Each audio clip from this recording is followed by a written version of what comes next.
Welcome to All About Videography. My name is Dor Levy, and in this video we will go in depth over the Weebill 2 by Zhiyun. I'll point out things that I like and things that I don't like as much. I will also point out things that you must know if you are planning on getting this gimbal. So I've had this gimbal for over 4 weeks now, and I waited for the review because I wanted to have a real hands-on experience with this gimbal before giving my true thought. By the way, all the reviews in these channels are genuine hands-on reviews. My reviews are from the point of view of a full-time videographer.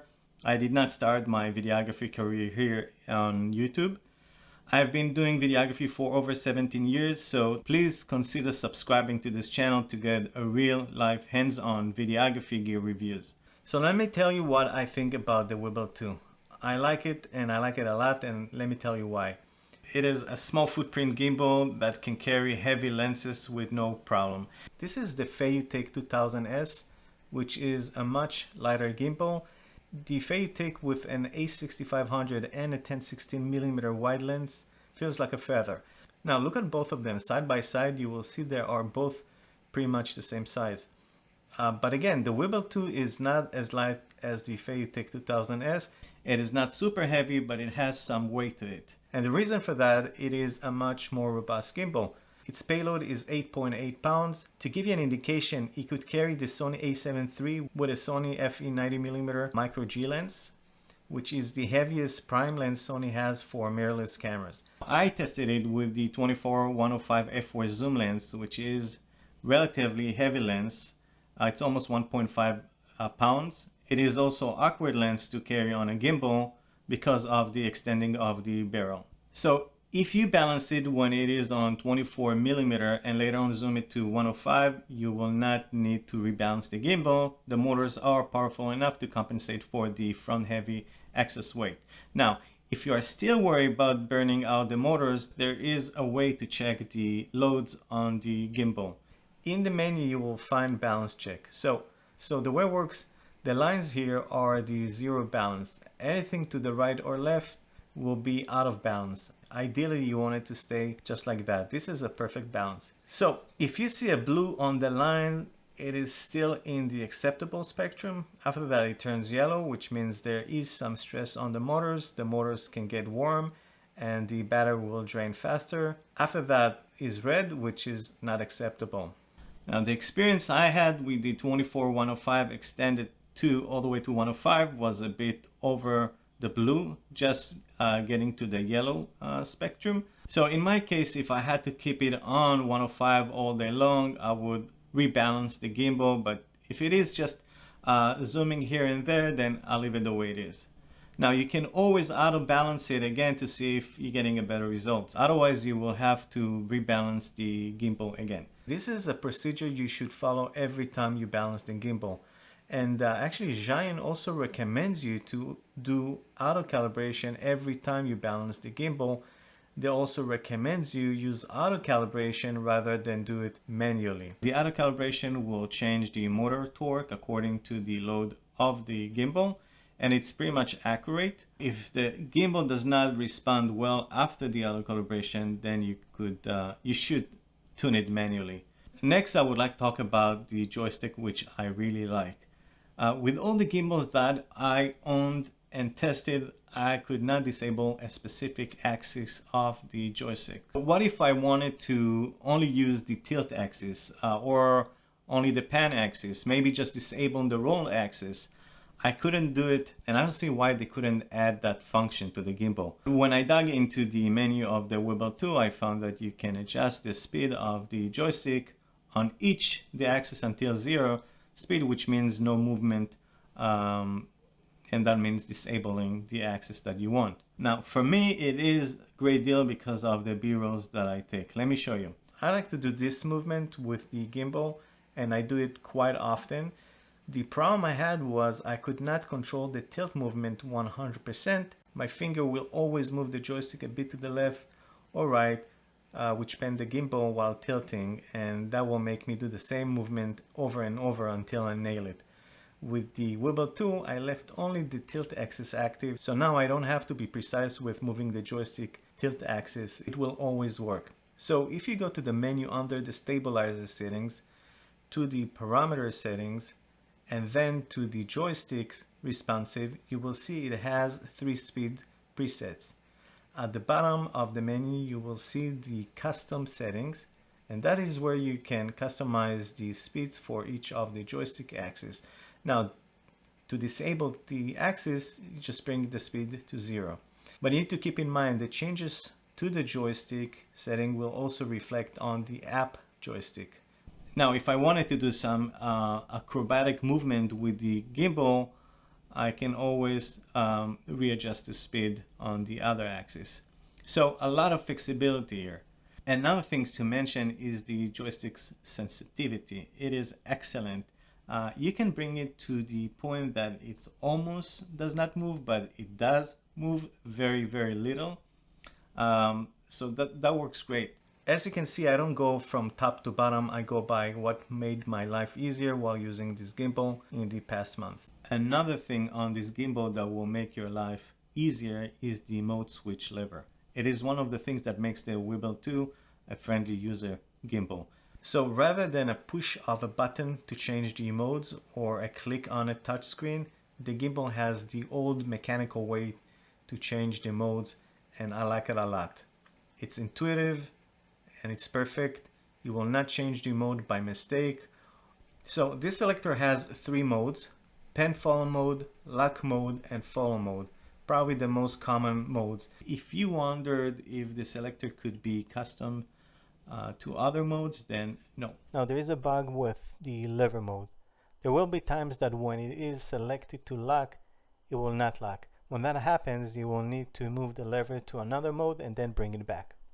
Now all the rest of the modes are on the menu. Next on my list is the handle for portrait mode. With the Weebill 2, you don't need a dedicated handle when using the gimbal in portrait mode. All you need to do is disconnect the tripod stand from the grip and attach it to the thread by the flip screen. You just need to make sure the safety pin is in before you attach the tripod stand. I never use my gimbal attachment just because I have to carry the extra piece and the hassle of connecting to the gimbal with screws. With the Weebill 2, you don't need to worry about none of this. One disadvantage is that you lose the tripod stand and you would have to remove the stand and attach it to the handle grip every time you are on standby or when you want to rest. So that's something to keep in mind. Let's talk about the flip screen. The Weebill 2 is the only gimbal that comes with a rotatable flipped out touchscreen, and please correct me if I'm wrong. Now, as is, without a transmitter, which is an accessory that you buy separately, you will not be able to see your camera screen on the gimbal screen. You will need the transmitter for that. Also, if you don't have the transmitter, you will not enjoy the tracking function the Weebill 2 has. It's a follow me function. But you will enjoy the big screen to go through the menu. Much easier to navigate than the small 1-inch touchscreen that some other gimbals have. I also like how they separate the menu into groups. It's divided into 4 groups: General, Stabilizer, Settings, and System. You can click on each of the icon groups to jump from one group to the other, or you can scroll the functions and it will jump between the groups. The first, on the General group, we have the mode settings. Over here you have the complete modes functions of the gimbal. Now, things that you need to know. In the portrait mode, the joystick is disabled. In the vortex mode is controlled manually, so no one push of a button to get the 360 turns like the Feiyu Take 2000S, for example. To control the direction and the speed, you will need to use the joystick right and left. Now, controlling the speed is a bit tricky. When you're moving the joystick to the right or left, you need to press against the joystick socket and move the joystick slowly up or down to decrease the speed. This is one of the things I don't like about the Weebill 2. I find it cumbersome. I rather it had 3-speed preset, and also it would be nice if it made constant 360 turns without holding the joysticks. Another thing I don't like is only a 1-thread attachment at the bottom of the gimbal. Gimbals, this one that could hold heavy payload, should also have a 2nd thread attachment for a monopod or a tripod. And honestly, I was very surprised it did not have a 2nd mount. You can still mount it to a monopod with a small thread. I wouldn't feel comfortable attaching it to the gimbal that way. Eventually the stud will break if you use it at a certain angle with a heavy payload. At least this is my opinion. Let's talk about the handle grip. So the handle grip is very, very comfortable. I think the right word will be reassuring. It almost feels like getting your hand into a glove. The texture on the grip is anything but slippery, and also because of the gimbal design, this part of the gimbal resting on your hand. So you don't have to hold the grip tight as other gimbals, for example like the Feiyu Take 2000. Next on my list is the battery indicator. Again, great. You cannot miss it. I mean, you won't be surprised when the gimbal dies because of the size of the lights. So it has 4 indicator lights. 4 light means full charge. When the battery is drained almost completely, there will be only 1 blue light. And when it is really near the end, the blue light will turn red. Now, there is also a battery percentage on the flip screen. The battery is built into the gimbal. Charging will be from the USB port at the bottom of the grip. Battery run times, let's say that my last event was 5 hours and the gimbal was constantly on. By the end of the event, the battery showed 60%. If you have a long day, like 8 or 10 hours, you can always use the gimbal with a power bank battery. Charging time, for me it was 4 hours, but it will vary with the type of charger that you have. I also believe this gimbal can do fast charging as well, which will shorten the charging time. By the way, the charging port is also for firmware updates. On all the gimbals I have tested and on, the roll axis adjustment was like the other axis. You slide the arm to the right or left till you find the balance point. This gimbal roll axis is not adjustable. As you can see, there is no locking latch. So the way you balance the roll axis is to slide the camera mounting point on the tilt axis. This design makes me a bit nervous.